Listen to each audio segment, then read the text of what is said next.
Hey. So, like, the past week or so, I've been wanting to make one. Like, not make one, but just make another video.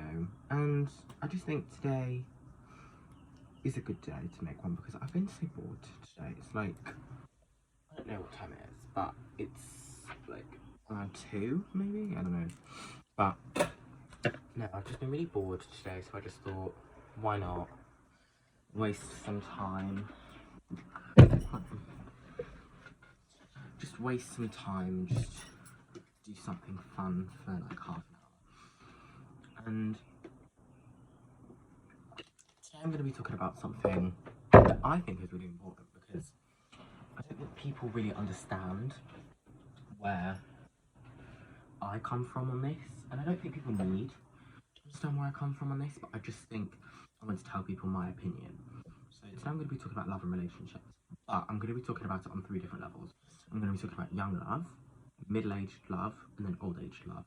I'm going to start with young love because I think that is something that I experienced, which may sound so naive, but it's true, and I think everyone has sort of experienced young love and just that automatic attraction you get towards someone. But what I mean by attraction is that you look at someone and you think, oh, they're really fit, I want to go and chat to them. Now, I don't think there's anything wrong with doing that, but I just think people try and force themselves to do it because other people are, and I think that's what young love sort of is that mental note in your head that you have to be in a relationship and that you have to make it last, and that if it doesn't last, it's your fault, even if they break up with you or you break up with them, sorry. But I just think young love is a really interesting topic to talk about, in my opinion, because there are so many people's perspectives on it, and it's just my personal perspective is that it's silly, but I can't break the habit of wanting to be in young love because I just think people have this ingrained idea that you have to get in love when you're young and you have to make it last, and that if it lasts, then like if it lasts longer than like a year, you're gonna get married to them. And I think that's kind of a toxic mindset to be in because I don't think every single relationship you're gonna be in is gonna last. I mean, from my personal experience, being a gay person and now being trans, I just think people don't understand that from other people's perspective, it's harder to get into a relationship because of someone else's circumstances. Now, I'm not talking about if you're rich or poor, if you're fat or skinny. I just think it's to do with maybe people's sexual orientation. Sorry, my phone just got the 20% warning. But I just think people need to get out of the ruts in thinking that you have to be in a relationship and that just because you're friends in one means that you have to be in one, because I don't think that's right. Because someone else can have found someone, but that doesn't mean you're not going to find your person at that same time. I have a friend who's been in a relationship for I think like longer than maybe like 4 or 5 months, I don't know off the top of my head, but they've been together quite a long time. And like, my friend, I love her to fucking pieces. Like, she's probably one of my few favourite people I have. And she is someone who I really cherish and appreciate. And they don't, like, make people feel down about not being in a relationship. And yes, they're all, like, huggy, touchy feet. Not touchy feet, that's a bit weird. But they're, like, they have a bond.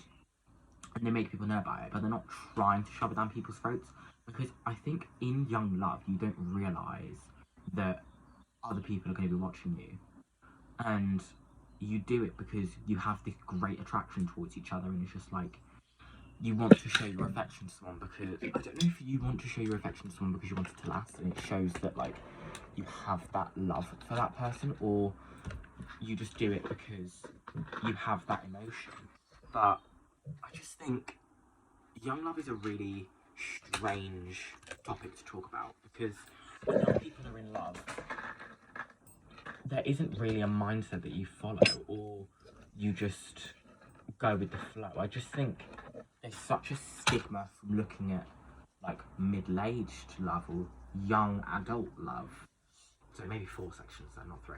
But young adult love, for example, like my sister, she's been in a relationship for a year now, and her and her husband, her and her boyfriend have just got back from Venice, and like they have a great relationship, but there's bumps in the road, and I think that's what young love is missing, is that when they have a bump in the road, they try and end it all, and I don't think that's the right thing to do, because I'd say with my friend, she's had many bumps in the road with her boyfriend, and they've stayed together for 4 months, for God's sake, and I think they've had many bumps in the road, but at the end of the day, like, it's her decision whether she wants to stay with him or not.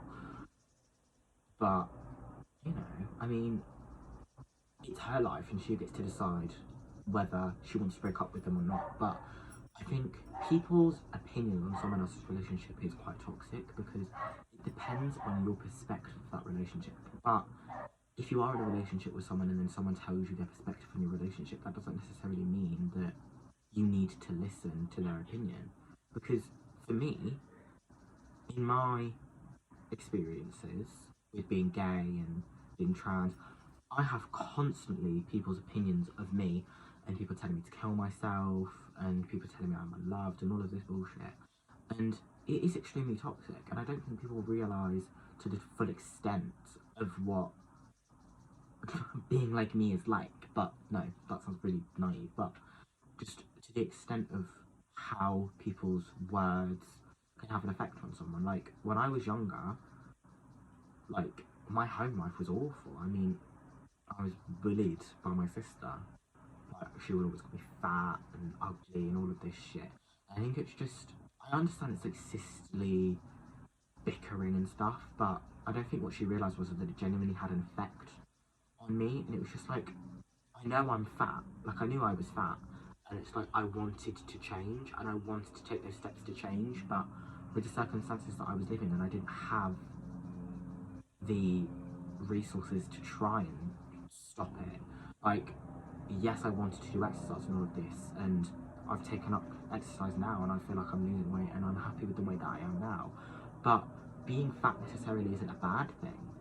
But I think at that time in my mindset, being fat was a bad thing, because all of my friends, all the people that were around me. You shut up. Thank you. Like, all the people that I had, or the friends that I had that were around me, they were all not stick thin, but they were skinny, and they were like societal body norms.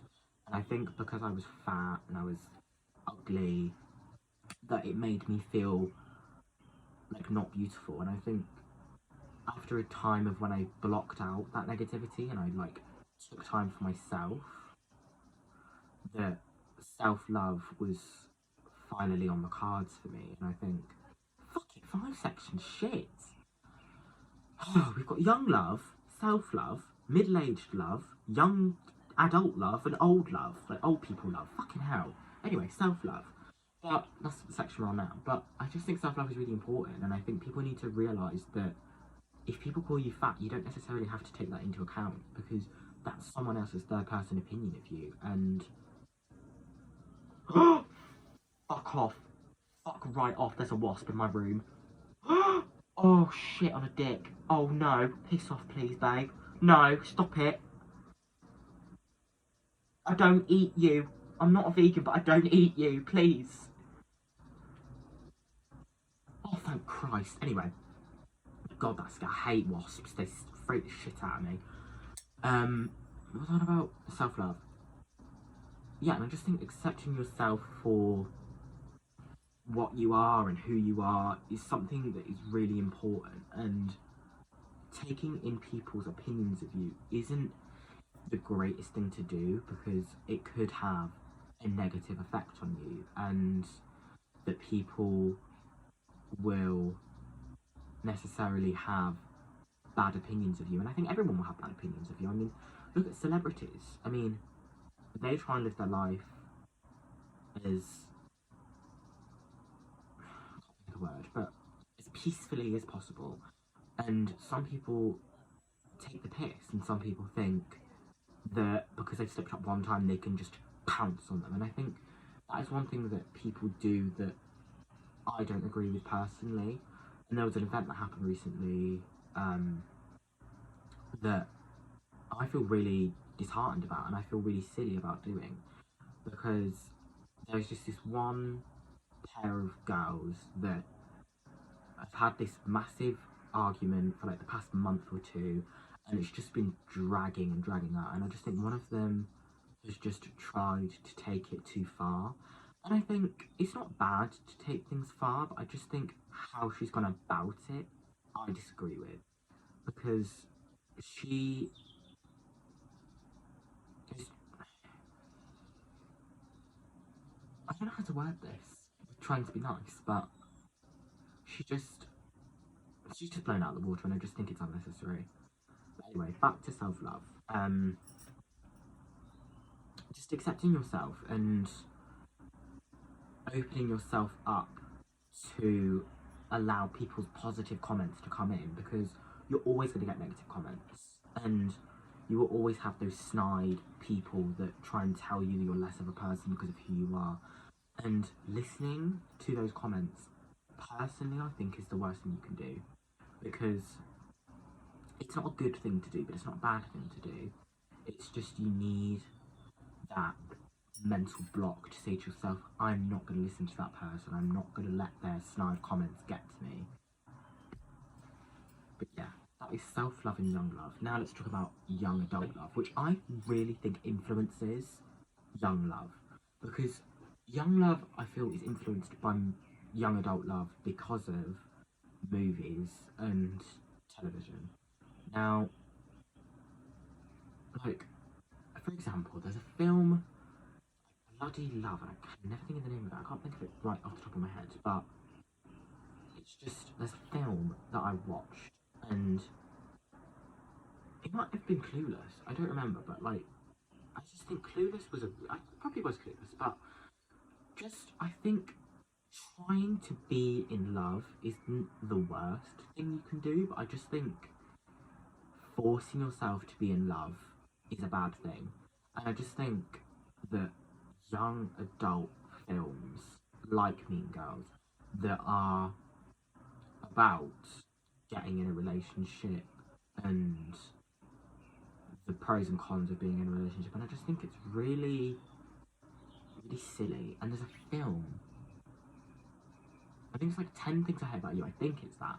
I can't remember the full name. I think it's 10 Things I Hate About You, but like, I love the main character because she's so like independent in herself, and she knows her self-worth. And I think that is the greatest thing someone can have, is self-love. Oh, sorry. But just knowing your self-worth and just knowing that you don't need to be in a relationship to be happy is a great thing. But with young adult movies and say older siblings being in relationships, it sort of influences you to think, why am I not in a relationship? I don't know if that's your personal perspective, but for me, that has always been my perspective. It's just, if everyone else is in love, why am I not in love? And I think for me, the greatest thing that has happened to me recently is that my mum has come out of a relationship now, and I think that is one of the greatest things she's probably done, because the relationship she was previously in was definitely not the greatest relationship, and I don't really want to go into it because it's personal, but what I'm going to say is it wasn't really the greatest relationship for her to have been in, and I'm glad that she's left that behind and she's left that stage in her life behind. And now it showed me the light into thinking that you don't have to be in a relationship, because she's 54, 55, and she's gotten out of a relationship that was toxic for her, and finally she's left it behind, and she's like, now, I was on the phone to her this morning, she was saying to me, I'm not upset about not being in a relationship, I'm happy in not being in a relationship. And with me and my sister, yeah, me and my sister being in a relationship, no, my sister being in a relationship, and my sister living with my mum, I just think it makes my mum think that she has to be in a relationship, and because I'm not in a relationship, I'm always telling her, you don't have to be in a relationship to be happy. Like, those two are happy because they're in young adult love and they've found each other and they're just trying to show their affection to each other and not make it end. And I think that's why people show affection to each other, is to prove to the other person that they have love for someone, that they have love for their significant other. And I'm not saying that's a bad thing to do, to show love to your significant other, but I just think social cues is another good thing, is that you have to know when to have your moments of affection. But now let's go on to middle-aged love. For example, my mother. Now, middle-aged love, I just think, is that bog standard. You've been married for like 20 years. You've had your kids. Your fanny's gone. You're just yourself now, and you're with your husband, and you just have your often bickerings. And I think that's the good thing about middle-aged love, is that you've gone through young love, you've gone through middle-aged love, and you've realised that little bumps in the road aren't gonna necessarily, like little bumps in the road aren't necessarily gonna end the relationship, but big bumps in the road, like an affair, like that's when you need to put your cards on the table and think, is this the right situation for me? And I just think people need to really, really drill that into their head, that is having this affair from my husband or my significant other gonna make me more happy? Because I think in a relationship, people are so focused on being in the relationship for the sake of being in the relationship, and when something happens, whether that person cheats on them or they cheat on their significant other, it's a case of, I don't want to tell them, because when they find out, they're going to feel even worse.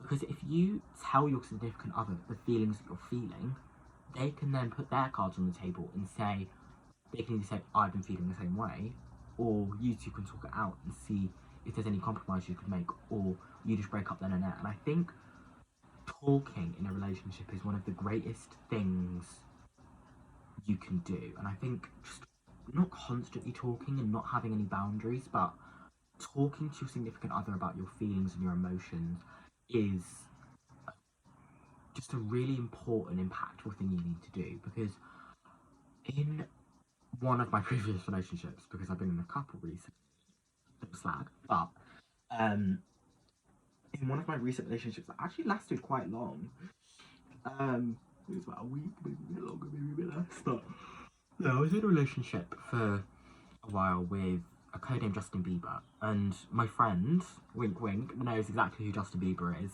But no, Justin Bieber was just, they were just really nice, and they really made me happy, and I wish for fucking God that I could get back with him, because he genuinely makes me so happy. Like every text I sent him, just everything about him made me happy. Like, yes, his height might be a little bit of a, is this the greatest decision for me? Because me and my mum have now basically dated dwarfs. But, oh, I'll talk to you about that one. But I just think when a person makes you happy, you have to go for it. And I just think that's the main thing, is that you have to go for it and just see what happens. Because if it fucks up, darling, it fucks up. And you can't help that at the end of the day. If a relationship isn't good, then I'm sorry, you can't force it. Because if one of you doesn't feel the same way, then the opposites don't attract anymore. For some reason, the opposites don't attract. Like, one feels in love, the other one doesn't, then the opposites don't attract. But if one of you feels like they're in love and the other one does too, then it's like, well, let's see where this can go. And I think that's how me and Justin Bieber felt, is that we were so blindsided by each other that we'd finally found someone we can genuinely be happy with. We were like, let's go in, full force, fuck it. And I think that's why I per se made the mistake of thinking, let's go in full force, we found each other, let's go straight to it. I can say confidently though, neither of us sent nudes, which I'm actually quite happy about. The fact that we were dating for a month and I hadn't sent a nude to him, like, for a month. The fuck have I ever dated someone for a month? No. Ooh, that's just around my plan in my head about someone, but no. But just, I think that is another thing, is that sending nudes to people, I just think has become this great ideology in people's heads that you have to send nudes to be happy in a relationship. No. I think getting naked with someone isn't going to make or break a relationship, because if that person hasn't seen you naked, and they do, and then they say, oh, you're really ugly, I'm breaking up with you, fam, like, then why did you get with me in the first place? Because if you just like my face value, then that's just a bit rude. But I think another thing is that people sometimes get in relationships for looks, not personality, or people get into relationships because of personality instead of looks.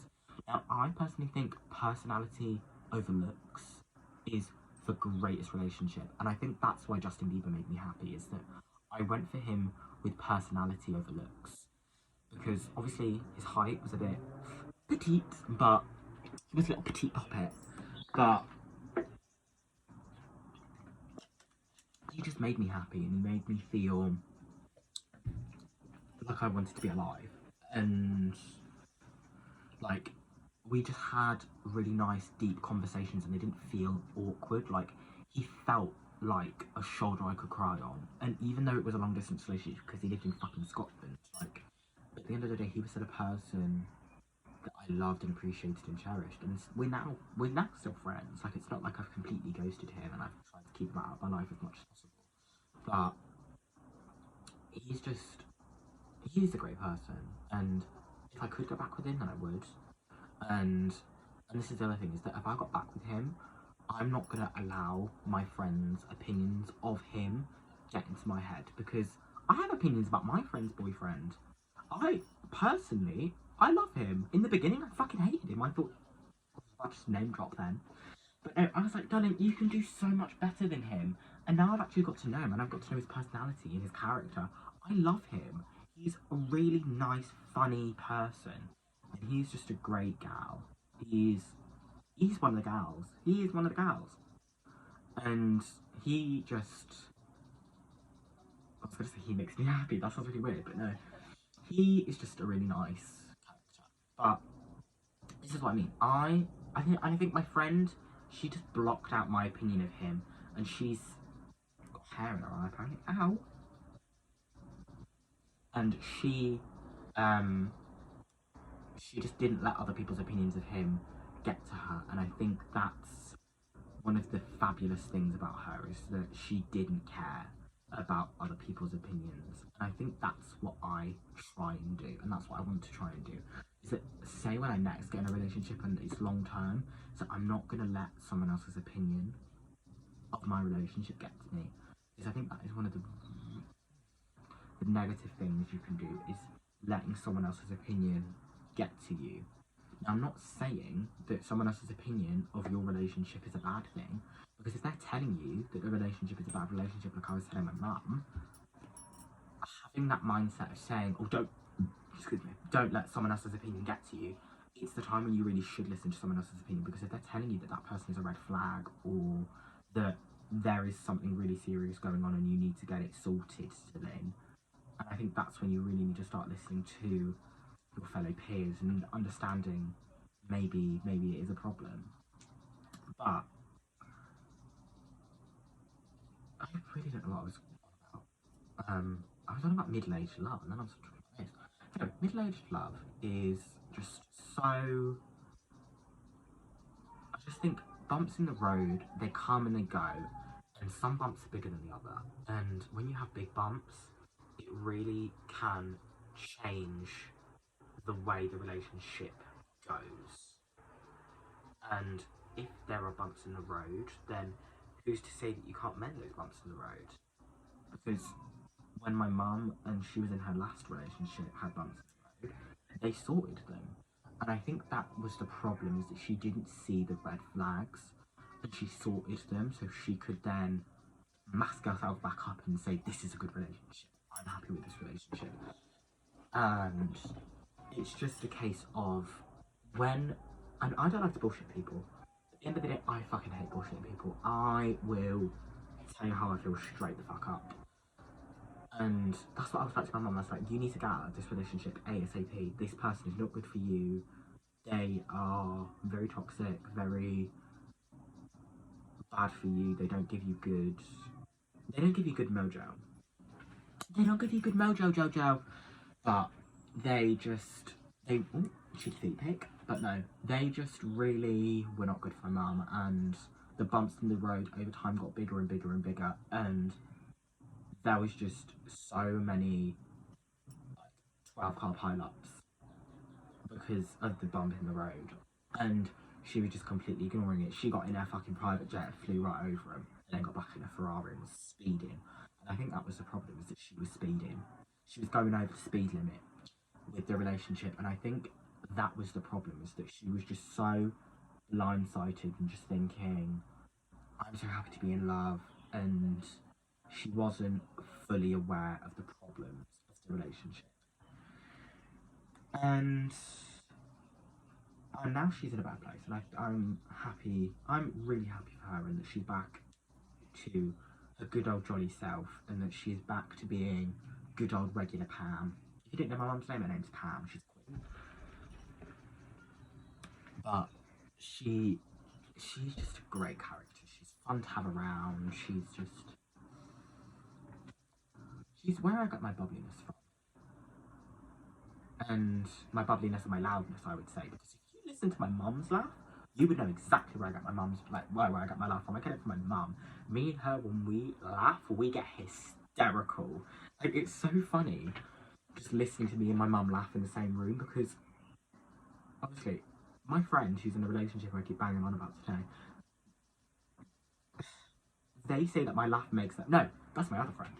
But no, one of my friends, she's blonde. I love her. She's literally my girlfriend according to like 3 people. But I think now I've said that, everyone knows exactly who it is.